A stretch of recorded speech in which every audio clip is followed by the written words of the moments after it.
ኢትዮ ቴሌኮም ከባድ ችግር ገጥሞታል ተብሏል። ችግሩ ቀይ ባህር ላይ ያጋጠመ ጉዳይ ስለመሆኑም ነው እየተነገረ የሚገኘው። ምናልባትም በቀላሉ ሊታይ የማይችል የእያንዳንዳችንም ቤት አንኳኩቶ ከደጃፋችን ከች የሚል ከብሔራዊ ደህንነታችን ጋር በእጅጉ የተቆራኘ ወሳኝ ጉዳይ እንደሆነም ነው እየተነገረ የሚገኘው። ኢትዮ ቴሌኮም ችግሩን ሊፈታውም ሆነ ወደ ነበረበት ሊመልሰው እንዳልቻለም አስታውቋል። ችግሩ ምንም እንኳን እያደረ ቢሆንም እስካሁን ሳይፈታ ከዛሬ ደጃፍ ላይ መድረሱንም ነው የኩባንያው ዋና ስራ አስፈጻሚ ወይዘሪት ፍሬህይወት ታምሩ ከሰሞኑ የኩባንያውን የበጀት ዓመት የአፈጻጸም ሪፖርት ባቀረቡበት መድረክ ላይ የተናገሩት። ለመሆኑ ከባድ የተባለውና ኢትዮ ቴሌኮምን የገጠመው ችግር ምንድን ነው? ለምንስ በቶሎ ሊፈታ አልቻለም? ባለመፈታቱስ ምን አጋጠመ? ኢትዮጵያስ እንደ ሀገር ምን አጣች? ጉዳዩን ሀገራዊ ቁልፍ አጀንዳ የደህንነት ጉዳይ የሚያደርገውስ ምንድነው? ቀጣይስ ምን ታስቧል? በዛሬው ቆይታችን የምንመለከተው ትልቅ ሀገራዊ ብቻም ሳይሆን ቀጠናዊ አንድምታ ያለው አንኳር ጉዳያችን ነው። እስከ ፍጻሜው አብራችሁን በመቆየት መረጃውን እንድትከታተሉ ሰብስክራይብ በማድረግ ቤተሰብ እንድትሆኑና ለሌሎቹም እንድታጋሩ እየጋበዝን ወደ ጉዳያችን አለፈን። ሰናይ ጊዜ። For comprehensive coverage and insightful analysis, stay informed with Blatta News.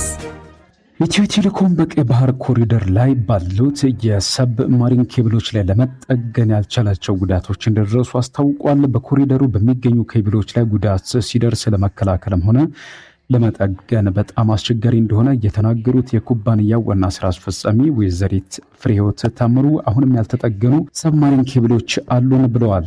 ኢትዮ ቴሌኮም በሰብማሪን ፋይበር ኬብሎች ላይ ያጋጠሙትን ጉዳቶች ለመቀነስ ወይም ለምን ቀድሞ ለመከላከል ካጋጠሙ በኋላ ደግሞ ለምን በቶሎ ለመጠገን አልቻለም የሚለውን ከማየታችን በፊት በዓለም የቴሌኮሙኒኬሽን የግንኙነት ታሪክ በኢንተርኔት በዳታው በኩል ባለው የግንኙነት ታሪክ ስለ ቀይ ባህር እጅግ ወሳኝ ስትራቴጂክ ስፍራነትና ስለ ሰብማሪን ፋይበር ኬብሎች ሚና እንመልከት። ፋይበር ኦፕቲክስ ኬብሎች በዚህ የዲጂታል ዘመን ለኢንተርኔትም ሆነ ለሌላው የቴሌኮም ግንኙነት የደም ስር ናቸው። የኢንተርኔት የዳታ የድምፅ ሌላውም የዲጂታልም ሆነ የክላውድ አገልግሎት በእነርሱ ላይ የተመሰረተ ነው። እነሱን መንካት ማለት የደም ስርን መቁረጥ ማለት ነው። እስትንፋስን የማቋረጥ ያህል ከባድ ተደርጎ የሚወሰዳል። እጅግ በጣም ብዙ የዓለም አቀፍ የመረጃ ፍሰትና የመገናኛ አውታር መታሪያ በእነዚሁ በባህር ስር በተዘረጉ የፋይበር ኦፕቲክስ ኬብሎች በኩል እንደሚተላለፍም መረጃዎች ያሳያሉ። በየቀኑ 10 ትሪሊዮን ዶላር ገደማ ዋጋ ያላቸው የፋይናንስ ግብይቶች፣ የገንዘብ ዝውውሮች፣ በአጠቃላይ ትራንዛክሽኖች በእነዚሁ የባህር ስር ገመዶች በኩል እንደሚደረጉ መረጃዎቹ ያሳያሉ። ይህም በእነዚህ የባህር ስር ገመዶች ላይ ከፊል ጉዳት እንኳን ቢደርስ ሰፊ በሆኑ አካባቢዎች ላይ የኢንተርኔት አገልግሎትን ሊያቋርጥና ሙሉ በሙሉ ሀገራት ላይ ከፍተኛ የኢኮኖሚ መስተጓጉለን ጉዳት ሊያስከትል እንደሚችል የሚያሳይ ነው። ሀገራትም ታዲያ ሞስት ክሪቲካል ዲጂታል ኢንፍራስትራክቸር የመሆናቸውን ያህል እንደ ቀዳሚ የብሔራዊ ደህንነት ናሽናል ሴኩሪቲ ጉዳይ አድርገው ነው የቴሌኮም ፋይበር ኬብሎችን የሚወስዱት፣ የሚመለከቱት፣ የሚጠብቁትም። Don't miss a story. Subscribe now. ቀይ ባህር ኮሪደር ሬድ ሲ ኮሪደር በግምት ከ15 እስከ 17 የሚደርሱ ወሳኝ የባህር ስር የፋይበር ኦፕቲክስ የመገናኛ ገመዶችን የሚያስተላልፍ እጅግ ወሳኝ የዓለም አቀፍ የባህር ስር ሰብማሪን ስትራቴጂካዊ ቁልፍ መተላለፊያ ወይም ደግሞ ቾክ ፖይንት ነው። እንደውም ከሶስቱ ዋነኛ የዓለም አቀፍ ወይም ቾክ ፖይንትስ አንዱ የስዊዝ ቦይ ቀይ ባህር ባብ ኤል መንደብ ኮሪደር ነው። ቀሪዎቹ በደቡብ እስያ የሚገኙት የማላካ ስትሬትና የሉዞን ስትሬት ናቸው። በአውሮፓ በአፍሪካና በእስያ መካከል ያለውን ከፍተኛ መጠን ያለው የዲጂታል መረጃ ፍሰት የሚያስተናግድ በመሆኑም ለዓለም አቀፍ የኢንተርኔት እንቅስቃሴ ለፋይናንስና ለዲፕሎማሲያዊ ግንኙነቶች አስፈላጊና ምትክ የሌለው ነው። ሆኖም ኮሪደሩ እጅግ ወሳኝና ቁልፍ የመሆኑን ያህል ከፈተናዎች የራቅ አይደለም። ጦርነትና ግጭትን ጨምሮ እስከ ዝረፋና ፖለቲካዊ አንደምታ ያላቸው ሻጥሮች ወይም ደግሞ ሳቦታጅ ይበዙበታል። ከባብ ኤል መንደብ መልክዓ ምድራዊ ጠባብነት ጋር በተያዘ የሰብ ማሪን ኬብሎችን የመዘርጋቱንና በየጊዜው ተከታትሎ የተጎዱትን የመጠገኑን ስራም አደጋች አድርጎታል። ለጥገናው የሚያስፈልጉት የመርከብ አይነቶችም በአይነታቸው የተለዩና ከፍተኛ ዕለታዊ የአገልግሎት የባለሙያ ወጪን ጨምሮ ከፍተኛ የገንዘብ ዋስትናን ወይም ኢንሹራንስን የሚጠይቁ ናቸው። ኮሪደሩ በተለያዩ ሀውቲ መሰል ታጣቂዎች ለሚሰነዘሩ ጥቃቶች፣ ለተደራጁ የባህር ላይ ወንበዴዎች፣ ዘራፊዎች ተጋላጭ መሆኑን የጥገናና ሌሎች የጥበቃ ስራዎቹን ፈታኝ አድርጎት ቆይቷል። አሁንም እጅግ ፈታኝ ስለመሆኑም ነው የሚናገረው።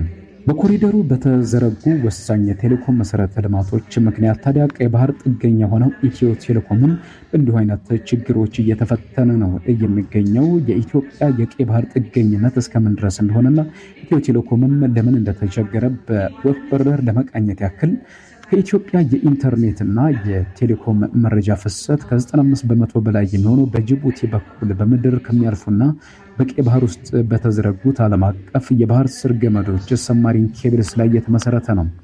በዚህ ምክንያት አጠቃላይ የኢትዮጵያ የመረጃ ፍሰት መጠን ትራፊክ ቮሊዩም በዚሁ ኮሪደር ላይ የተመሰረተ ነው ለማለት ይቻላል።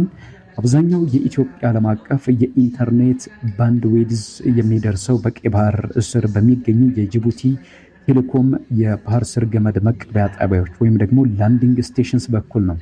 ይህም የተጋላጭነት መጣኔውን ከፍ ያደርገዋል። በቀይ ባህር ውስጥ የሚገኙ የባህር ስር ገመዶች ከመርከቦች መልህቅ መጎተት፣ ከምድር መንቀጥቀጥና ከድንገተኛ የጂኦፖለቲካዊ ውጥረቶች ጋር በተያያዘ በተደጋጋሚ ለሚፈጠሩ አደጋዎች የተጋለጡ ናቸው። ይህም ታዲያ ከፍተኛ ወጪን የሚያስወጡ የአገልግሎት መቋረጦችንና በየብስ ላይ ለሚገኙ የቴሌኮም አማራጮች ወይም አሰራጮች ከባድ የጥገና ክፍያዎችን የሚያስከተል ነው። በዚህም ልክ በኢራን በአሜሪካና በእስራኤል ጦርነት ምክንያት የሆርሙዝ ሰርጥ ተዘግቶ መላው ዓለም ሲተራመስ እንደተመለከትነው ሁሉ በዚሁ በቀይ ባህር ስስ ፖለቲካዊ ትኩሳቶች ምክንያት የኢትዮጵያ የቴሌኮሙኒኬሽን የኢንተርኔት አገልግሎት ሁሉ አደጋ ላይ የሚወድቅበት ጊዜ ጥቂት አይደለም ማለት ነው። በኮሪደሩ ባጋጠሙና እያጋጠሙ ባሉ ችግሮች ምክንያት የሚፈጠር ማንኛውም መስተጓጎል በኢንተርኔት ፍጥነት፣ በዲጂታል አውታረ መረብ እና በክላውድ አገልግሎቶች ላይ በአጠቃላይ በኢንተርኔቱ ፍጥነትና በቴሌኮም አገልግሎቶች ቅልጥፍናም ላይ ተጽዕኖን የሚያሳድር ነው የሚሆነው። በግጭቶች፣ በተፈጥሮ አደጋዎች፣ በሴራ ወይም በሳቦታጅ እና በተፈጥሯዊ ብልሽቶች ምክንያትም በቀይ ባህር ውስጥ የሚገኙ የባህር ስር ገመዶች በተደጋጋሚ ለሚፈጠሩ መቋረጦች ተጋላጭ ሲሆኑም ይስተዋላል።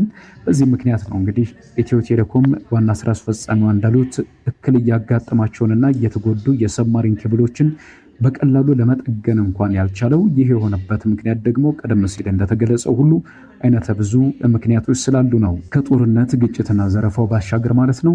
በአይነታቸው የተለዩና ባህር ላይ ለረጅም ጊዜ ለመቆየት የሚችሉ ሁሉ ነገራቸው የተሟላ መርከቦችንና ባለሙያዎችን፣ ከፍተኛ የመድን ዋስትና፣ ሌላው ቀርቶ ምንም እንኳን በዓለም አቀፉ አካላት ላይ ኢንተርናሽናል ዋተር በዲስ ላይ ቢሆንም የጥገና ፈቃድን ይፈልጋል። ሆኖም የየመን የፖለቲካ መከፋፈልና የጦርነት ቀውስ ለጥገና የሚያስፈልገውን የባህር ክልል ፈቃድ ለማግኘት ነገሩን ሁሉ ውስብስብ አዳጋችም አድርጎታል። የጥገና ወጪውም ቢሆን ከፍተኛ ነው። ከበድ ያለ የምንዛሬ ገንዘብንም ይጠይቃል። በቀን ምናልባትም እስከ 150 ሺህ የአሜሪካን ዶላር ይጠይቃል ነው የሚባለው።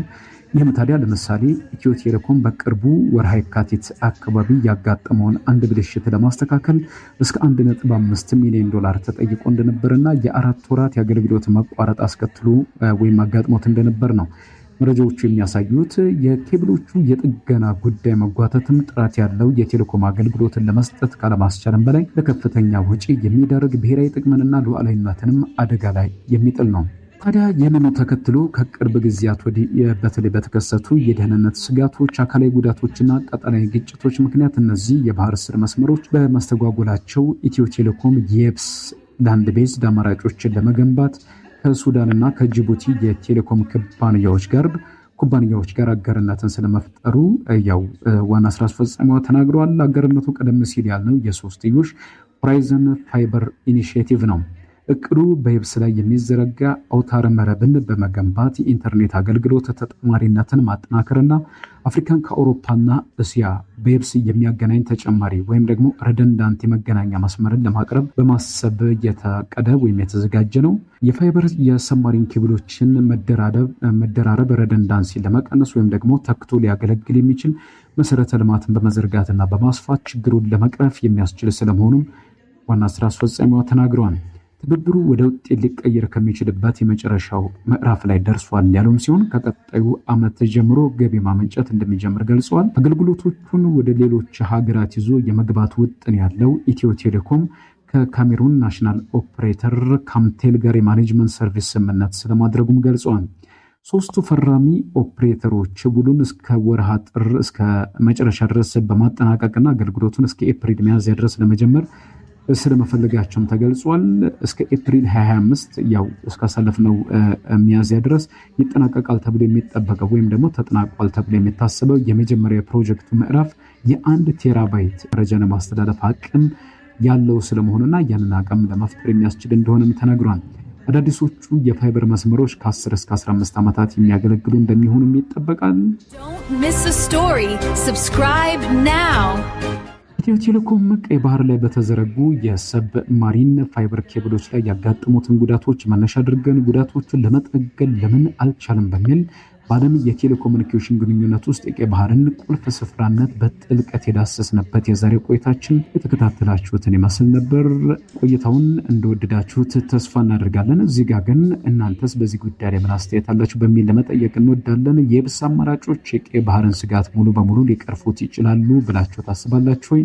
አስተያየታችሁን ኮሜንት መስጫው ላይ ይጻፉልን። ቪዲዮውን ከወደዳችሁት ላይክ እና ሰብስክራይብ ማድረጋችሁንና ለሌሎች እንዲደርስ ማጋራታችሁን እንዳትረሱ በድጋሚ እያስታወስን በዚሁ ተሰናበትን። ሰናይ ጊዜ። Don't miss a story. Subscribe now.